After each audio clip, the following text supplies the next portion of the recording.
Welcome to Ann Arbor District Library. Thanks for coming. Thanks for the folks that are tuned in on our YouTube stream. If you need to use the restroom, it's out the main doors and in the back corner. Our presentation today is going to be about 50 minutes with a possible short Q&A after. And I'll get on with the introduction. Our guest today is an American artist, composer, improviser, and percussionist who has studied with revered musicians such as Pierre Boulez and Leo Wadada Smith. He has performed on numerous recordings all over America and has been a featured guest on many radio and TV programs. In 2023, he and his cross-country trio called Troikastra released their first CD called It's the Door with the Little Stairs on the Castor and Pollux music label. His fellow musicians include turntable legend Tenshun and drummer and producer Nathan Hubbard. Together they create kaleidoscopic music from samples, 16 RPM turntables, and modular synthesizers. You'll find him this spring when he hosts the 13th annual Drum and Dance Jam at the Interfaith Center for Spiritual Growth in Ann Arbor. It is my pleasure to introduce Michigan-based drummer and electronic musician Curtis Glatter. Thank you so much. Thanks a lot for having me. Appreciate it. Thank you. I wanted to start out just by showing you a quick example, since he gave a great introduction, a quick example of some of the music that was collaborated with a dancer. It's found on YouTube, and the name of the piece is called Two Types, and this is the music with a dance along with it.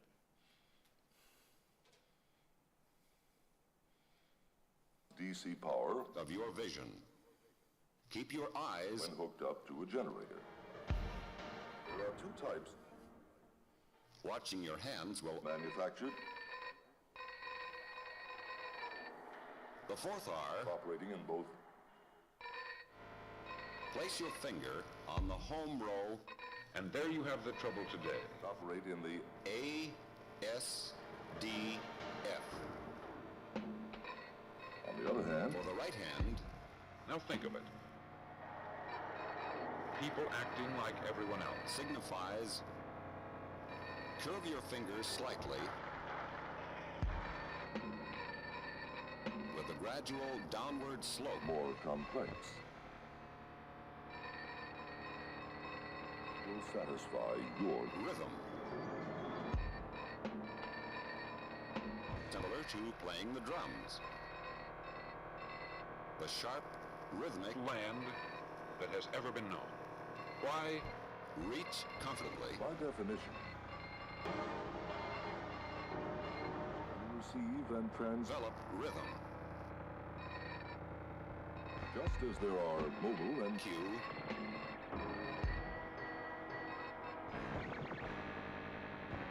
When you hear the bell and antenna.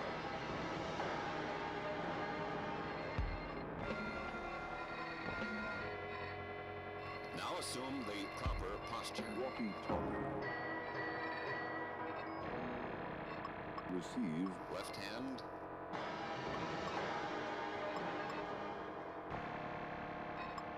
This, however, does not alter its Right hand. capability. semicolon, And B and B. spacebar, with the right thumb only. With your fingers on the home row,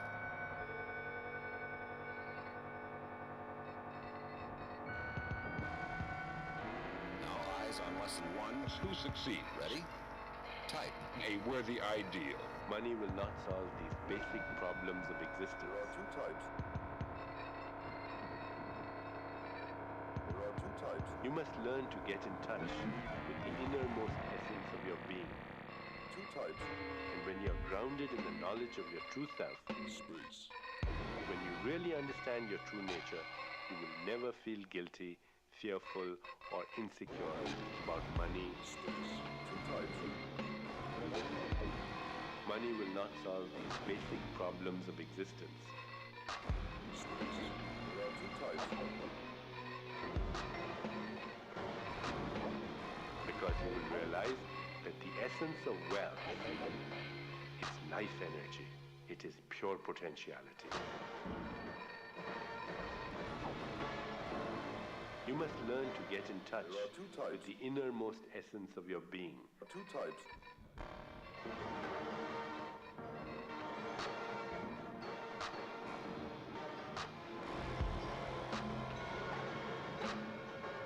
Space. And when you're grounded in the knowledge of your truth balance,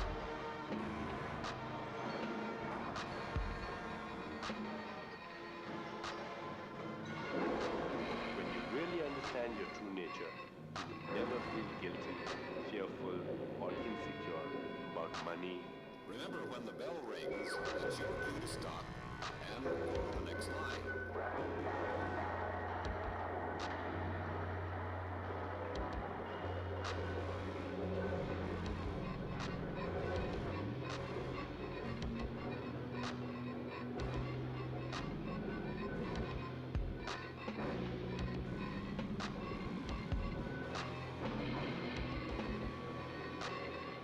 Try it once on your own. Ready?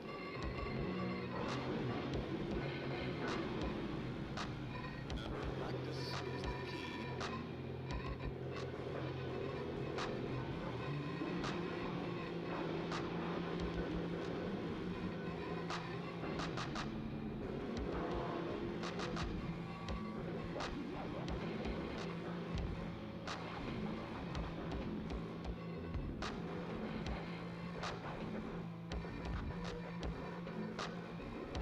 Breaker one.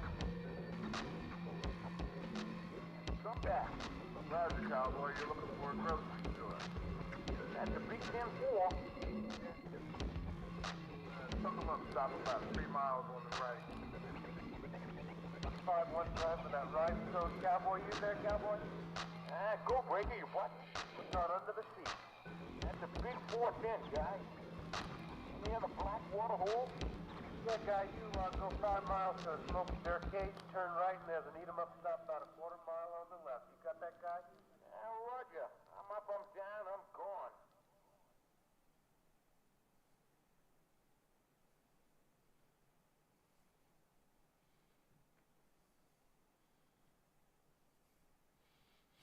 So that was a dancer named Andromeda that performed and improvised, actually, a piece of music called Two Types. And the music was from the CD called It's the Door with the Little Stairs. And all this took about maybe 1 year to put together. But I wanted to give you a quick synopsis of about 3 years, and how do you do that within maybe 1 hour, maybe 50 minutes. So, to begin, the COVID pandemic from 2019 to 2022 was not easy for any of the musicians I know, and definitely not easy for everyone, each of you, I can imagine. So, I had to do a lot of my writing and communicating on the road, and I stayed warm and tried to travel with snacks wrapped in about 3 or 4 layers during the winter months while writing ideas and recording sounds that I personally found attractive. These are some of the books that changed my perspective and up to my aspirations in spiritual development by Dyer, Ryan, and also by Scobie, I believe. So the first one, I couldn't give up as a musician. You know, you can't just lay down and hope things are going to get better. You have to keeping your nose to the grindstone, as they say. So, Excuses to Be Gone were one of the books that I kept reviewing. Survive Change That You Didn't Ask For, which was the COVID pandemic. And 365 Days of Creativity is basically 365 days of just writing 1 or 2 pieces of either painting, writing, or music. So the Ann Arbor District Library also and the Interfaith Center were big and helped to provide inspiration to me during this desolate time. And as an artist, this helped with the inspirational journey. While I was still a drummer, I also studied string method at Oakland University, and it was in the 1990s that I was in Oakland University, but in happenstance, I was able to actually teach a young 11-year-old violinist by Zoom meetings about music scales and helped to coach her with what she already knew. Her teacher could not or would not teach through the COVID epidemic or through the winter. So for 6 weeks, we got together once a week doing Zoom meetings and just talked about different simple scales, talked about some of the minuets that she'd been working on. And it was really exciting for me to see how young people are approaching their instruments without having anyone that they were used to being taught except for through Zoom meetings. So how do you teach through Zoom meetings except for to accept the person that's in front of you and also try to expand on their knowledge of music? Luckily, some of the, after the winter thaw, I would actually go through doing hikes outside, doing the sunrise and sunset, and recording samples in public gardens, and some of my on the phone, and transfer some of them to the computer by downloading from my phone to the computer using APEGs.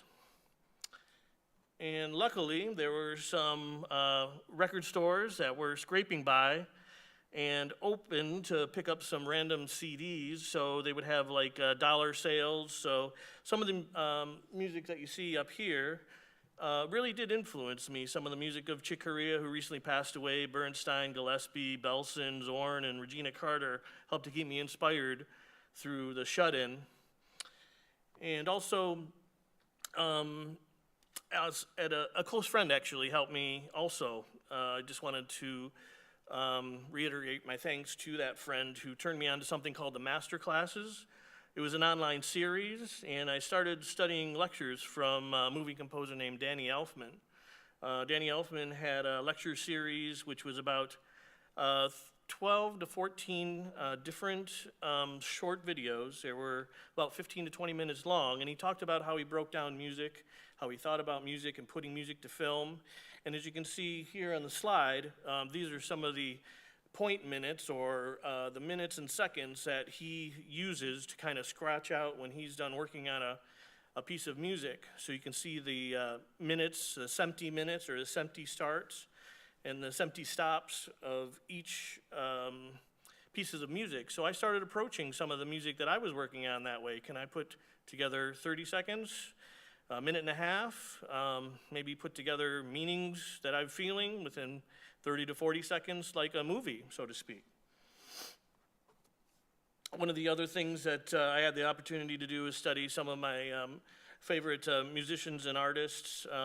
One of the other artists that I studied for about 3 weeks was Natalie Portman. She actually had chapters maintained to each master class for how she approached acting. So I had to use as many different impetuses, so to speak, or as many different impulses to try and stay creative, not just by writing my own self, but looking at different perspectives and artistic perspectives, and also different ways of approaching my art.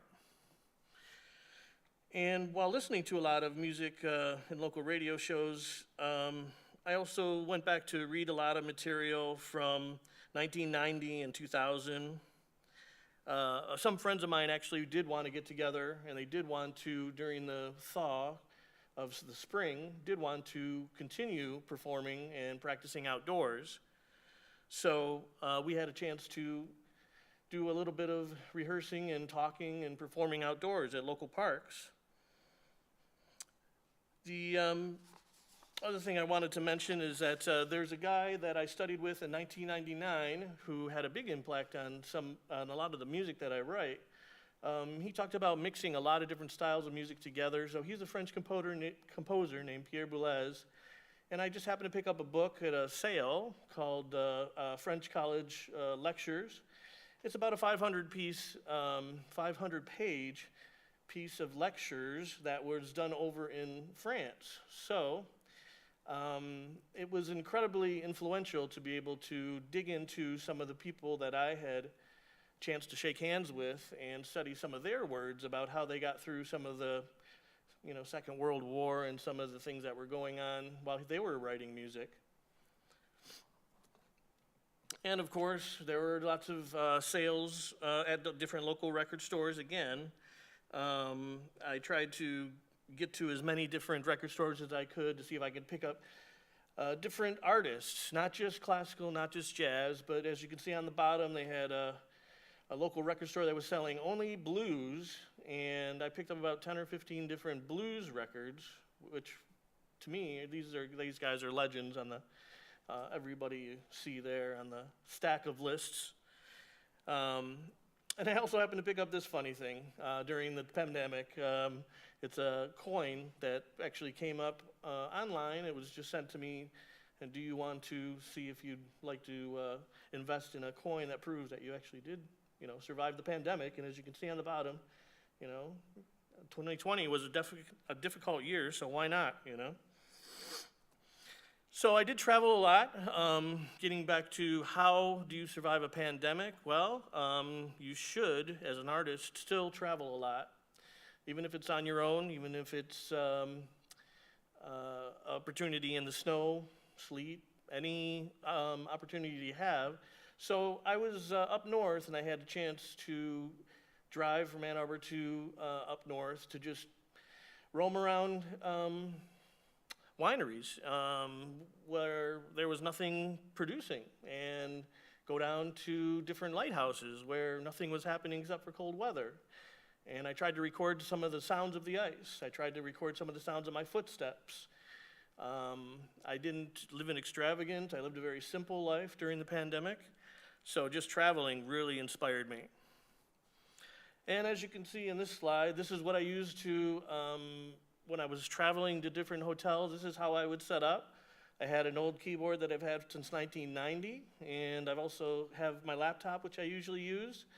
So I had a chance to not only sample some of the sounds from the keyboard, but also vice versa, find things in the room that would make sounds and save them on there on the laptop. So every time I went to a new hotel, I would have basically two beds, one for producing or creating music or saving music, and one to sleep in. And of course, you have to admire people that will do anything to survive during the pandemic, and that includes the bucket drummers that were downtown or on the highways. And I'm, was so thankful to have a warm room to be able to create music with. But I was inspired by this guy during the pandemic who actually was really playing almost all day on buckets to keep, make a living in order to eat. So there was also vaccination places all over the Washtenaw, as you know, Washtenaw and Wayne, and all over the state of Michigan and all over the country. So I wasn't afraid to walk up and get vaccinated because having COVID is no fun. I actually came down with it back in 2019, and felt like a bus hit me and I couldn't get over it. So I made sure that I was protected so that if another musician called me up, or if another chance to perform at a local club came up, they would say, well, are you protected? Do you have your vaccination? I don't want to work with anybody unless you have a mask or you have vaccination. So I also continued on the opportunity to present a drum circle. So while I was at the Interfaith Center, I've been teaching a drum circle, hosting a drum circle, participating and enjoying a drum circle for over 10 years. So I was lucky enough, after the first year, 2019 to 2020, I was asking, can I come back and continue to host the drum circle? And in the drum circle, I actually did clean the tops of all the drums before and after every drum circle, but the drum circles did continue. We're all about 6 to 10 feet apart, and I asked everybody to wear masks, and it was still a donation, so that would help the center. But if I didn't do that, I probably would not have the opportunity to keep my body limber as a musician, as a drummer, but also not have a chance to interact with people who really needed to get out just like I did to be with other musicians and drummers. And this is the Memorial Day here. This particular picture is kind of inspirational because I had a chance to use a practice pad while I was playing outdoors. Usually I don't take my drums outside, so I have a practice pad that I use to practice with outdoors. So I would go to public parks in the spring and summer and have a chance to practice drumsticks. Now, I've been playing drums since I was about 10 or 11, 12 years old. So it was hard to give up just sitting back and playing piano with my headphones or just sit back and listen to music. So I really wanted to find a place that would I would be able to practice outdoors and keep my basically keep my chops up, as they say. While I was also online, a lot of us were online during the pandemic, I saw something that came across my email and it really inspired me. So in 2021, there was a chance to join something called the Post-Punk Industrial Museum. And it was interesting to me that someone that I admired when I was growing up was starting something called a museum for post-punk music. Now, why would you want to invest in that? Well, it turns out he put out a call for founders to contribute to this museum, but he also asked if the people had concert tickets, had drumsticks, had concert shirts that would be able to be placed inside of the museum. So now it's grown from his request in 2021 during the pandemic from 5 people to 10 people. Now it's over 20 to at least 20, I would say about 20 to 50 started in 2022. Then it became 100, 200, 300, 400. Now there's got to be over 500 donors for this particular museum. It's down in Chicago. Unfortunately, I haven't had a chance to visit the museum, but the reason that I thought it was a worthwhile investment is I started looking at who this guy was, Martin Adkins, trying to start this museum. And I remember listening to Martin Adkins when I was a teenager, and I started practicing. I started taking out old tapes. I started actually listening to the old tapes I used to have when I was a kid growing up, playing drum set in my basement. So Martin Adkins was one of those guys that was in Ministry. He was in 9 Inch Nails. He was in Killing Joke. And he's taking his life and putting it on display because he's been in those bands. Plus, he's encouraging other people to kind of contribute to his dream of starting a kind of experimental museum to preserve what he grew up with. So I said, yeah, I support what you do. I think it's great. So now I'm one of the founders of this particular museum. It's still currently located in Chicago. And Martin Adkins is someone that I contact at least once or twice a year just to say, hey, how's the museum going? They also have after parties and post parties when anyone comes to town. So I know Ministry's going on tour pretty soon. I know 9 Inch Nails hasn't done anything in a while, but whenever they have a concert come to Chicago, he hosts events like interviews on podcasts and things like that. So he was an inspiration when I was just a small one, and him being an inspiration during the COVID era of the 2021 really kind of sparked my interest of, at least he didn't stop what he was doing, and he sent me a personal letter, and I felt very obligated to continue working on different stuff, not just regular pop music, jazz music, but also some experimental stuff and electronic material. As you can see in here, things kind of kept growing later on in 22, the beginning of 22. I still had the same materials, but I had a smaller keyboard and more electronics. So there was a lot that I was carrying with me when I went to different hotels in the area in between Ann Arbor and Traverse City. And I didn't do a lot of electronic performances only because I was saving a lot of material for Troikastra.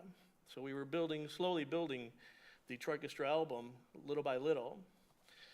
So again, we did have a chance to meet up at the beginning or the middle of the spring of 2021, coming up to 22. This is the last maybe couple months of the pandemic. We were outside working on upcoming projects, and this is some of the material that I used to perform outside.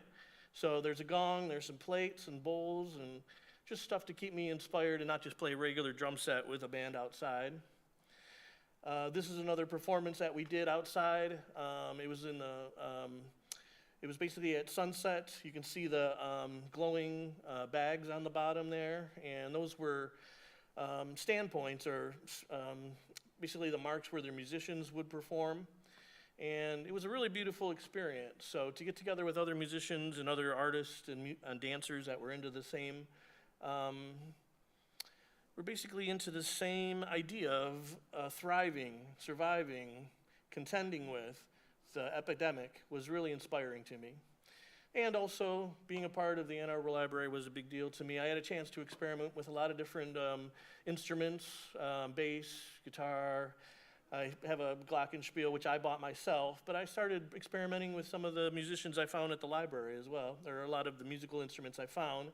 And then I ran into people that were also guitar players that said, hey, do you want to get together and make more music together? And so that's one of the pictures that I kept as an inspiration of not just percussion, but also electronics, guitar, and acoustic guitar, which I fooled around with while I was trying to get more inspired during the pandemic. This is a picture from quite a number of years ago, actually. This picture, you can see Nathan on the bottom and the blonde hair. He's actually playing electronics and also turntable. You can see DJ Tenshun in the back. He's playing electronics and turntable as well. I have a keyboard and also a laptop, and I have a effects pedal right in front of me. But this was about maybe 10 years ago. We started the beginning of improvising together, almost preparing for ideas for Troikastra. This is a picture from Tijuana. We played down in Tijuana back in 2012 or 13. So the ideas were slowly growing for about 10 years to consider making an album together. A lot of the stuff were rough ideas. There were long pieces, 17 minutes, 18 minutes, and we started talking about how do we make them radio friendly, 2 or 3, maybe 4 minutes. And this is a rare picture because the place that we played at is closed now. So I tried to get out to the West Coast as much as I could once a year, but as you can imagine, the flights were canceled. The places we were playing were canceled. The studios would close up. We'd book it 3 to 4 months in advance. But I would still try to get together with Nathan, the producer, and also with Tenshun, who would come out every other year to record with us. But I would really try to stay inspired by travel, again, and not just for no reason, but to actually see things from above, from ground point, from the point of an actor, from a point of so many different places. It created a lot of different inspirations to write music to. This is a picture that was taken in 2023 when we did our most recent performance. This was, I believe, at a place called The Department. It might have been a different location, but you can see Tenshun right in front here watching another electronics gentleman perform. And as you can see, there's a lot of room around each of us. So we were still wearing masks. We were still very distant from each other, but we were still putting on performances. And this is a small picture from the most recent video that we did. The reason it was a small picture is someone sent it to me and they said, hey, did you know you were recorded while you were over on the West Coast? And I have a video that I saw of you guys. And I said, oh, I didn't know that was available. So you're going to see a little clip of that at the end of the lecture here. But I was playing, again, on this particular picture, I was playing mostly keyboards and also laptop, and Tenshun's right in the front there. He's playing all electronics. So he was playing one turntable, which he didn't use very much, but he was using an electronics, it was basically a mixing board, and he used, mic'd up all these different sounds using contact mics. You'll see it in the video at the end of the lecture. We tried to get together, and I encourage people to try to get together with people that were influenced by the same music. So in this particular picture, they were performing Pauline Olivero's piece, and we talked a lot about new music that's happened in the last 50 to 60 years. And when I got together on the West Coast and also here in Michigan, I talked about people, where does your inspiration from electronic music come from? And I know I started listening to John Cage and David Tudor and so many other musicians when I was younger in my teenage years, and come to find out, these guys were influenced by the same stuff. And these are younger people that are, 20 or 30 years younger than me. So it was so inspirational to see Pauline Olivero's performance before we started performing. And this is the result of all the hard work and communication online. Now there is a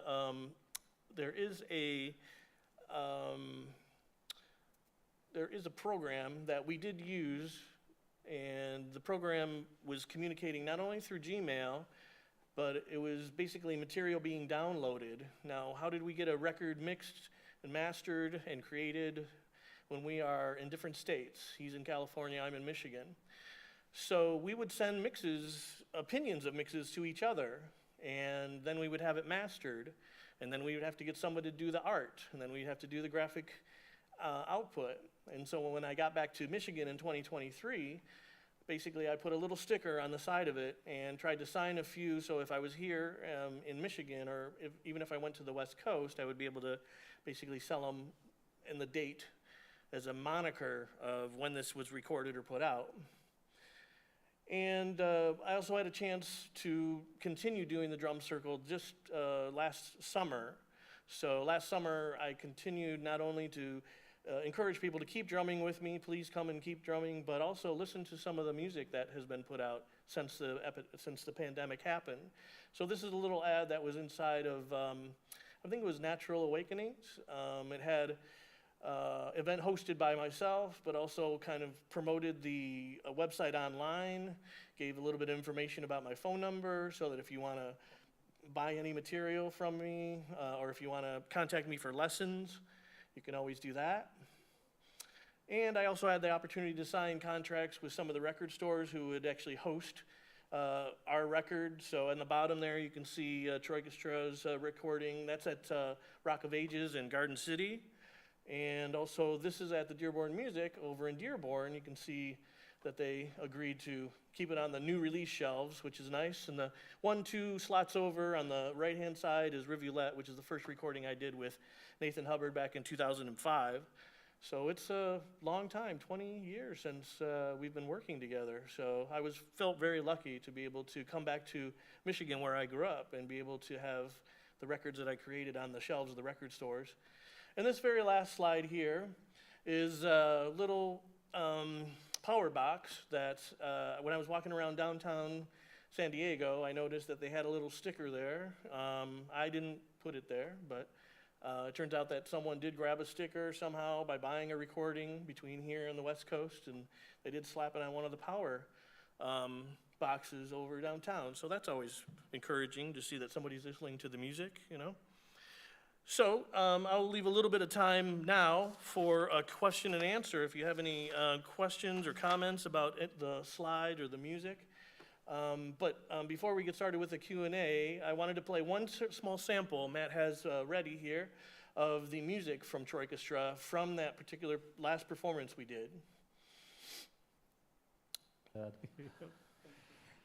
All right, so let's make some music. Yeah, These mics. I guess I'll get off stage. Right?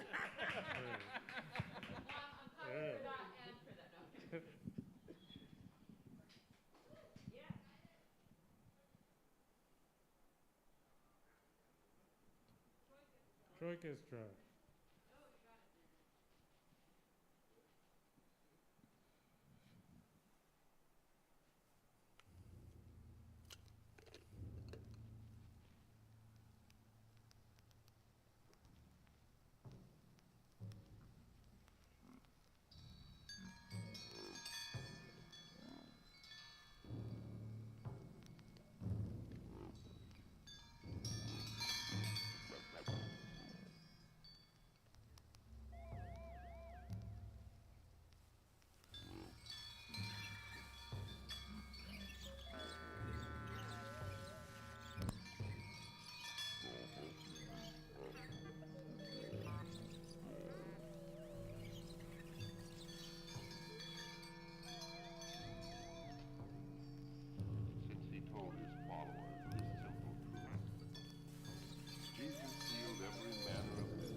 this divine life flows through me, it eliminates everything that does not belong to its own perfect being. My body assimilates everything that does belong to it.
Exclaimed Vincent. The ship's woke. The deadliest force in the universe. Nothing can escape it. Charlie, the youngest crew member, had another surprise.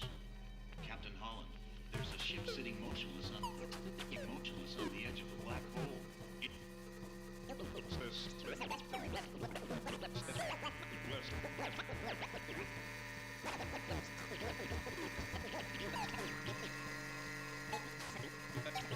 USS Cygnus. But that's impossible. The Cygnus disappeared 20 years ago. How could any ship defy the force of a black hole? All right, crew, let's go down and have a look. So we can stop it there if you don't mind. That would be cool. I know this is a pretty long piece, about 17 minutes. So I just wanted to open up the floor if anybody had any questions about any of the material I presented or any of the music that you just heard. I'd be happy to answer any questions regarding that or any comments that you might have. Can I ask you to use this just because there's people on YouTube? So thank you for your time with all this. I do have a question. You had mentioned you've been working particularly with Nathan Hubbard for quite a few years, and you had mentioned in your lecture your other albums, which would be the duel with him, more percussion bass. Troikastra is clearly more electronic based. Obviously, you got very eclectic tastes in music, and these are two very different sound worlds. Do you look at, do you approach the composition of the music differently in any way, or do you how does the mindset of creating these very different sound worlds, does that really enter in, or do you kind of approach it all as the same?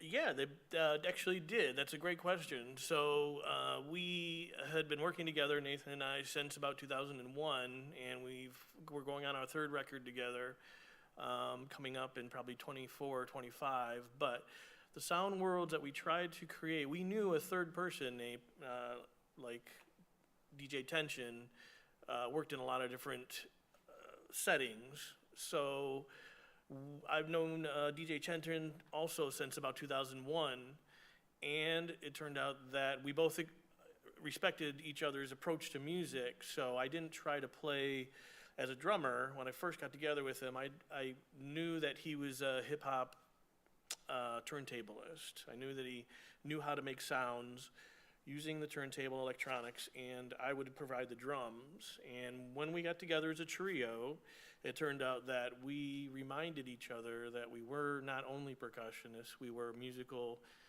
people. We were musical explorers. So musical exploration means that you have to kind of prevent yourself from falling into a cliche of always playing percussion on every instrument you play. And so a lot of musicians go towards different instruments or different ways of thinking about music once they're stuck in a single idiom of music. For example, it goes back to the most recent early days of John Zorn, for example, he's a saxophone player, but he still has so much great music out there from different idioms, for different settings, for different musicians. So does he approach everything the way he approaches saxes? Probably not. He probably thinks in more of how does an instrument operate? So how would I operate if I had a keyboard and electronics and I didn't have any percussion? I would have to get acquainted to what I wanted to hear, present it to somebody else, see if it gels. If it doesn't gel, then I'd have to think of a way that it does gel some way, because I'm working with someone else. And then we have added a third member named DJ Tenshun, who forces us to think about things that are not percussive, things that are noise-oriented, things that are out of our comfort zone. So that's one of the things that I try to remember, to get out of my comfort zone and work as a trio, not as a duo anymore, you know. The duo has completely different parameters. The duo has completely different ways of approaching it, and electronic music like this has another set of standard sounds or standard ideas that we present to the performing and recording. So we did have to approach it in a very different way instead of just two drummers playing with an electronics guy. We had to approach it as all equally electronics people working together, not just as singular voices trying to speak out against each other, you know? So thank you for that question. No other questions? Well, thanks so much, Curtis, for coming. Thank you. Thanks Appreciate for having it. me. All right, Appreciate it. thank you, everybody.